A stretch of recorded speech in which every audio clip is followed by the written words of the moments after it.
G&G vision ടോക്കിലോട്ട് എല്ലാവർക്കും സ്വാഗതം. കേരളത്തിലെ മലപ്പുറം ജില്ലയിൽ തിരൂർ താലൂക്കിൽ കോട്ടക്കലിനടുത്ത് മാറാക്കര പഞ്ചായത്തിൽ കാടാമ്പുഴയിൽ സ്ഥിതി ചെയ്യുന്ന പ്രസിദ്ധമായ ഒരു ക്ഷേത്രമാണ് ശ്രീ കാടാമ്പുഴ ഭഗവതി ക്ഷേത്രം.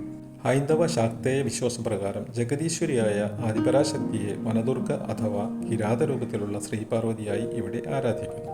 മഹാകാളി, മഹാലക്ഷ്മി, മഹാസരസ്വതി തുടങ്ങിയ പരാശക്തിയുടെ 3 പ്രധാന സങ്കല്പങ്ങളിലും ആരാധിക്കപ്പെടുന്നു.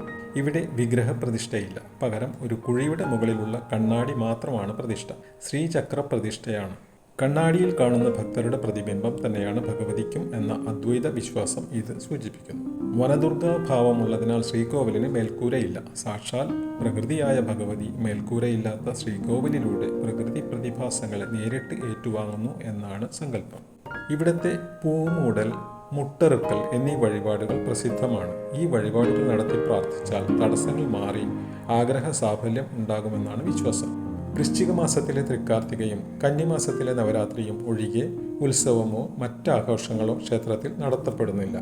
എന്നാൽ എല്ലാ വർഷവും ധനുമാസത്തിലെ അല്ലെങ്കിൽ ഡിസംബർ അവസാന ആഴ്ച ഋഗ്വേദ ലക്ഷാർച്ചനയും അതോടനുബന്ധിച്ച് കഥകളി ഉൾപ്പെടെയുള്ള കലാപരിപാടികളും നടക്കുന്നു.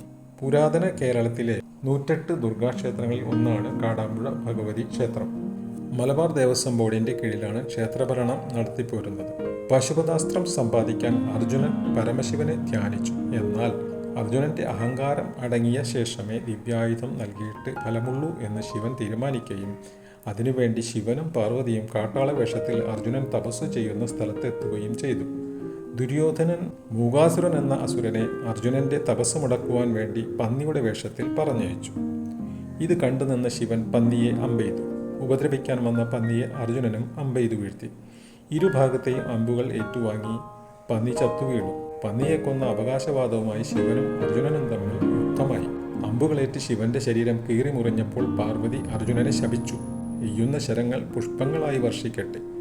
കാട്ടാള വേഷത്തിൽ വന്നിരിക്കുന്നത് ശിവനും പാർവതിയുമാണെന്ന് മനസ്സിലാക്കിയ അർജുനൻ സാഷ്ടാംഗം പ്രണമിച്ച് മാപ്പപേക്ഷിച്ചു. ശിവനും പാർവതിയും സന്തുഷ്ടരായി പാശുപതാസ്ത്രം സമ്മാനിച്ചു. ആ കാട്ടാള സ്ത്രീയുടെ ഭാവമാണ് കാടാമ്പുഴ ഭഗവതിക്ക്. അർജുന ബാണങ്ങൾ പൂക്കളായി വർഷിച്ചതിൻ്റെ സ്മരണയ്ക്കായി പ്രതിഷ്ഠയ്ക്ക് ശേഷം ശങ്കരാചാര്യരാണ് പൂമൂടൽ ചടങ്ങ് ആരംഭിച്ചത് എന്നാണ് ഐതിഹ്യം.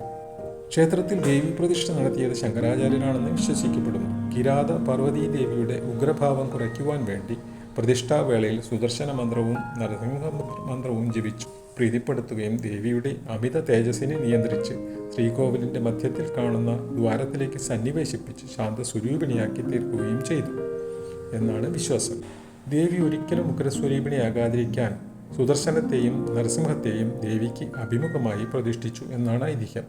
ഒരേ വിഗ്രഹത്തിൽ തെക്കോട്ട് ദർശനമായി നരസിംഹമൂർത്തിയെയും വടക്കോട്ട് ദർശനമായി സുദർശനമൂർത്തിയെയും ശ്രീകോവിലിൻ്റെ മുന്നിൽ ഉയർന്നു കാണുന്ന തറയിൽ പ്രതിഷ്ഠിച്ചിരിക്കുന്നു. ഭഗവതിയുടെ ഉഗ്രത കുറയ്ക്കാൻ വേണ്ടിയാണ് ഇതെന്ന് സങ്കല്പിക്കപ്പെടുന്നു. കാടാമ്പുഴ ദേവിക്കൊപ്പം അദൃശ്യ സാന്നിധ്യമായി ഗണപതിയുടെയും സുബ്രഹ്മണ്യൻ്റെയും സങ്കല്പങ്ങളും ഉണ്ട്. ശ്രീകോവിലിൻ്റെ വടക്കുഭാഗത്ത് നാഗദൈവങ്ങളുടെയും തെക്കുഭാഗത്ത് പൂർണ്ണ പുഷ്കലാ സമേതനായ ധർമ്മശാസ്താവിൻ്റെയും പ്രതിഷ്ഠകളുണ്ട്.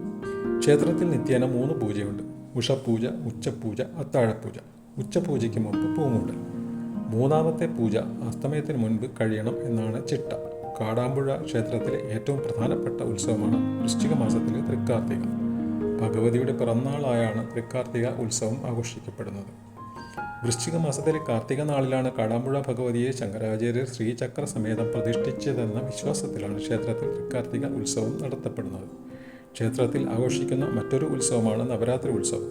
എല്ലാ വർഷവും ധനുമാസത്തിൽ നടക്കുന്ന ഋഗ്വേദ ലക്ഷാർച്ചന ഈ ക്ഷേത്രത്തിലെ മറ്റൊരു പ്രധാന ആണ്ടുവിശേഷമാണ്.